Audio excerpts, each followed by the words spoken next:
Cuando el pasado se niega a ser enterrado, la memoria se convierte en cicatriz, una historia real forjada a sangre y tierra.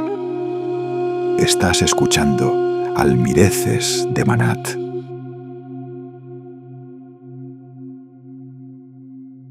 Capítulo 6. Larga espera.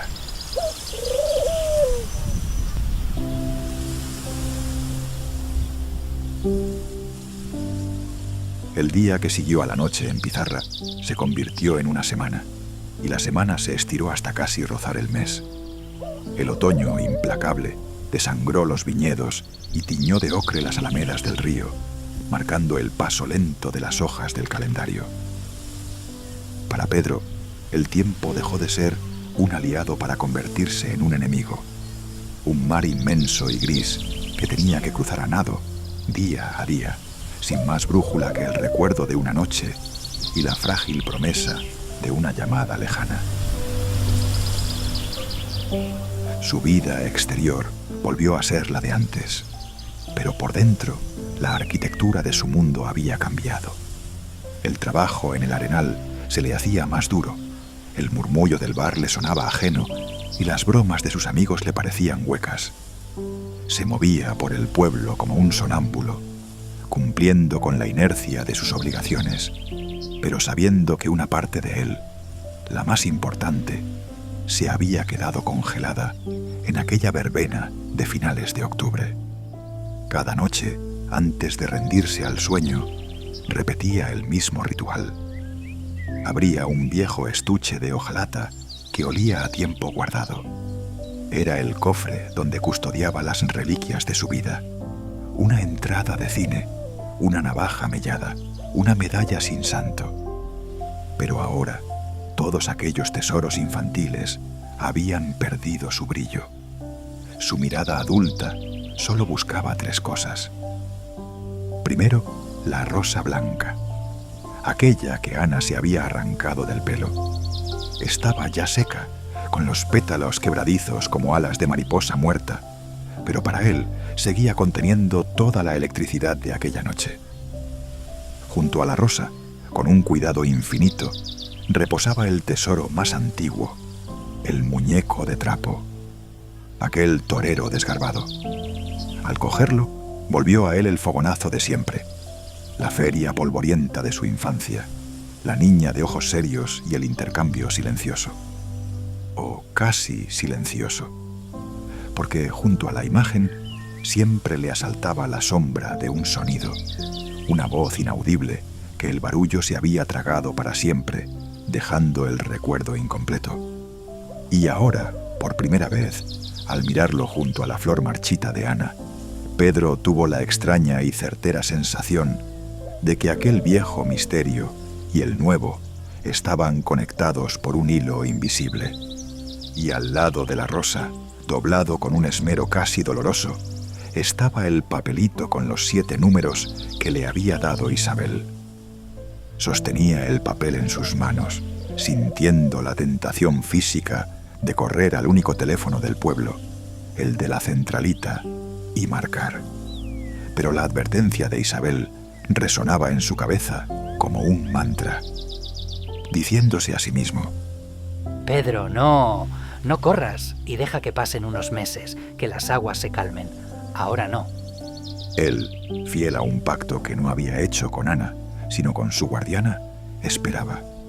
La rosa y el número de teléfono se habían convertido en su tesoro más preciado y a la vez en su más dulce tortura. Llegó el final de noviembre y con él los primeros fríos de verdad. Las puertas del bar El Tropezón, que en verano vivían abiertas de par en par, ahora se mantenían cerradas a cal y canto para guardar el calor. El aire ya no olía a dama de noche, sino al aroma denso del café recién hecho de Antonio, un olor que luchaba por imponerse al de las castañas asadas que llegaba en ráfagas desde la calle. En la radio ya no sonaban pasodobles, sino las baladas melancólicas que sintonizaba Rosita.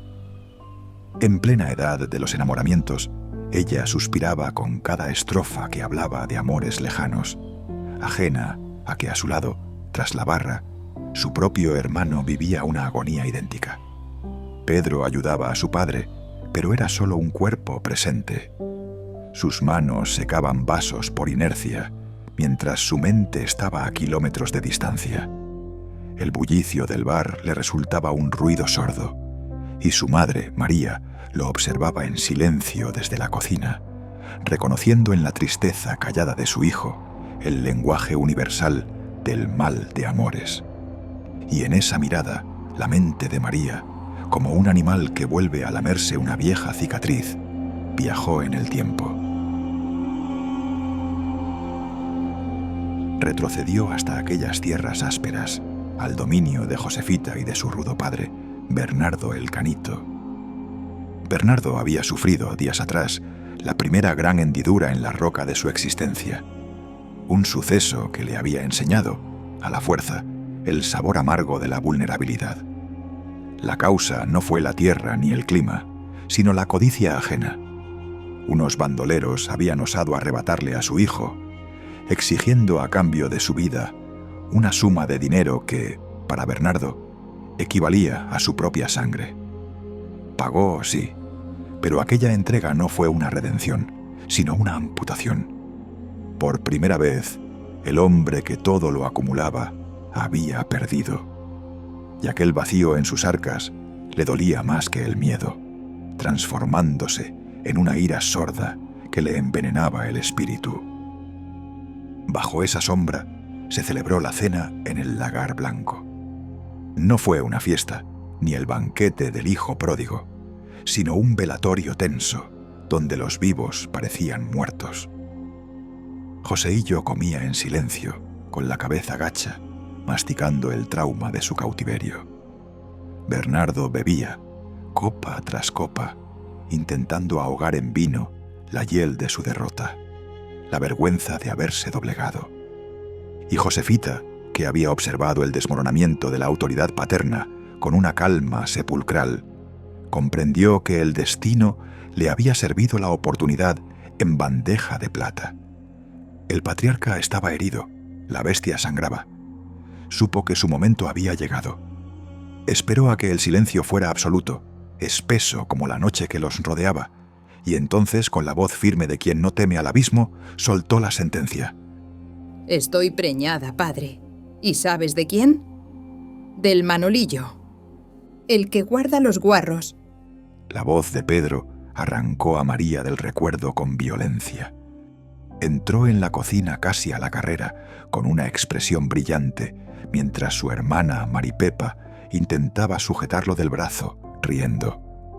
Espera, no sea tan ansioso. A ver, ¿qué follón me trae ella ahora? Que no es un follón, mamá, que es una alegría, que la Pepa me va a traer un sobrino, que está preñada. Embarazada. El grito alegre de Pedro fue como una piedra lanzada a un pozo oscuro en la memoria de María, y del fondo le devolvió el eco de otra confesión, la que acababa de recordar, pronunciada con la frialdad del hielo. Estoy preñada. Sintió un vértigo. Eran dos anuncios idénticos, pero separados por un abismo moral. El de su hija era una bendición. El de Josefita había sido un arma, una venganza susurrada en una habitación muerta. Pero en su cocina, ahora, solo había la risa nerviosa de su hija y la mirada ilusionada de su hijo. María tuvo que hacer un esfuerzo sobrehumano para anclar su alma en el presente. Forzó una sonrisa y abrió los brazos. Antonio, Antonio, ven corriendo. Vamos a ver, ¿qué es lo que pasa ahora con tanto griterío? Que nuestra Pepilla está preñada. Antonio se quedó quieto procesando el dato. Miró a su hija, luego a su mujer, y un resoplido de resignación salió de su pecho. Si yo lo sabía, si yo lo sabía. Sabía que el gallego ese de tan lejos la dejaba preñar cualquier día. Pero Antonio, que es una mujer casada, y que vas a ser abuelo, hombre de Dios.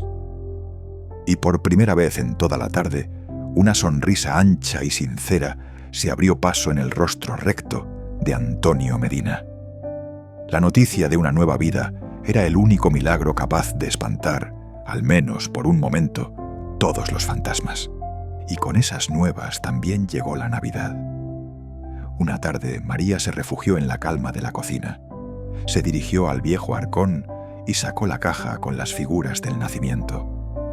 Antonio, al verla, soltó su habitual queja. Ave, María Purísima. Mué, veo que a ti no se te hace tarde para llegar al Porta de Belén. Pues mira, Antonio, cuanto antes se ponga, madura la alegría.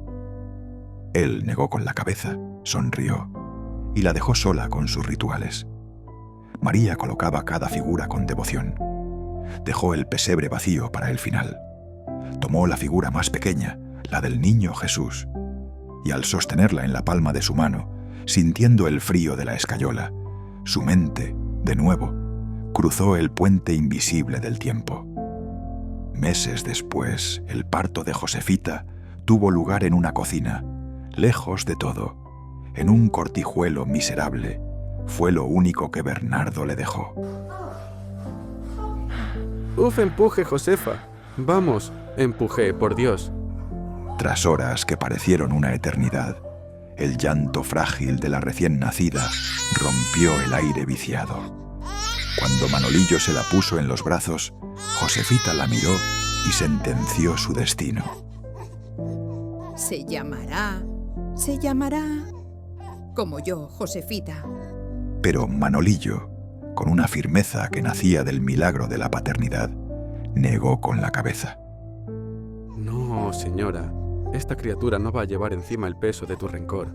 Se va a llamar como tu madre y la mía, María. Por primera vez, Manolillo no dio su brazo a torcer. Y por sus santos cojones, la niña fue María. Pero el destierro demostró ser una bestia paciente, mucho más cruel que la furia de cualquier padre. La vida lejos del amparo del lagar no fue la aventura romántica que quizás, en su ingenuidad, Josefita había imaginado, sino una lenta asfixia. El orgullo, descubrió pronto, no se come, y la dignidad no abriga cuando el invierno cala hasta los huesos.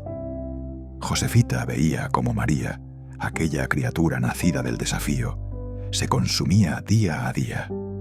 No era una enfermedad repentina, sino el desgaste silencioso de la carencia. La niña no crecía, se desvanecía.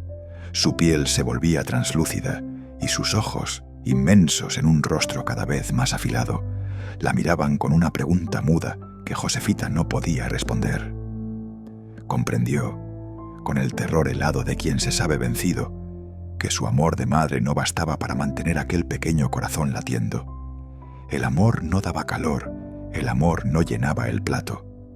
Si se la quedaba, la vería morir de hambre entre sus brazos. Si la entregaba, la condenaba a vivir sin ella, pero viviría. Fue entonces cuando Josefita tomó la decisión más atroz que una mujer puede concebir. Entendió que para ejercer de madre debía renunciar a serlo.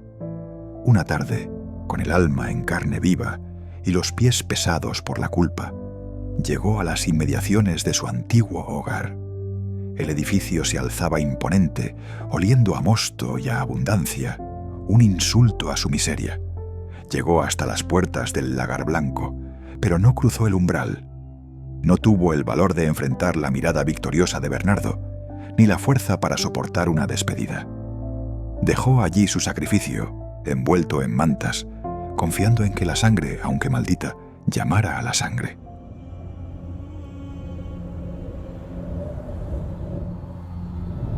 Toma, madre, es tuya.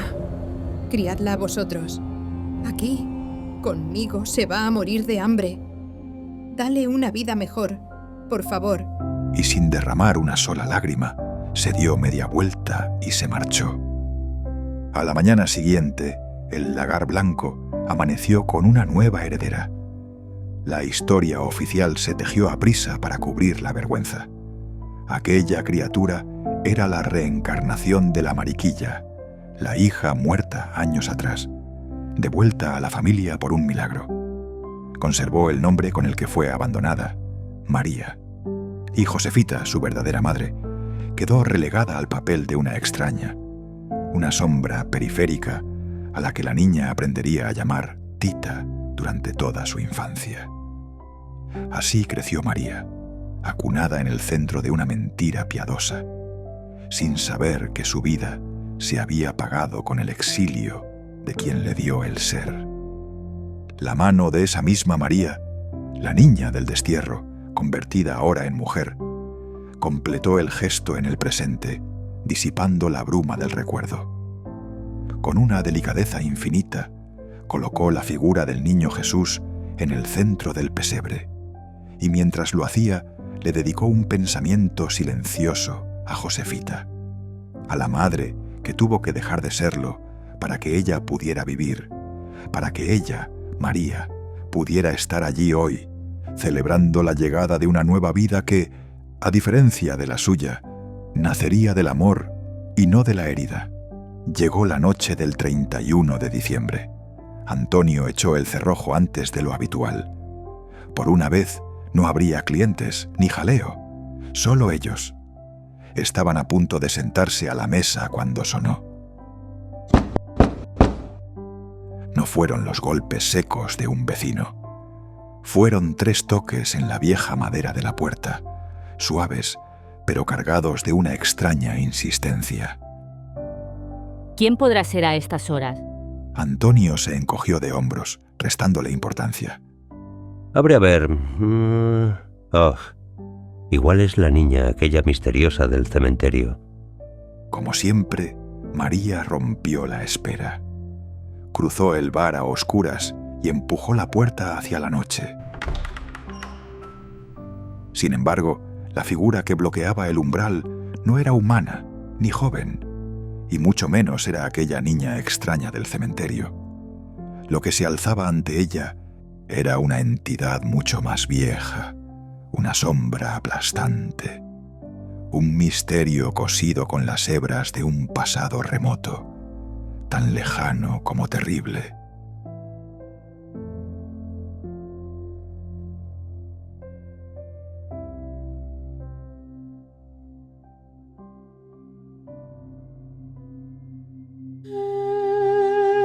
Hay secretos que pesan demasiado para esperar otra semana. Si la intriga te quema y quieres conocer el resto de esta historia ahora mismo, tienes el libro con más detalles y completo esperándote en Amazon. Te dejo el enlace en la descripción. Pero si prefieres que el tiempo dicte su ritmo, suscríbete y te esperaré en el próximo episodio.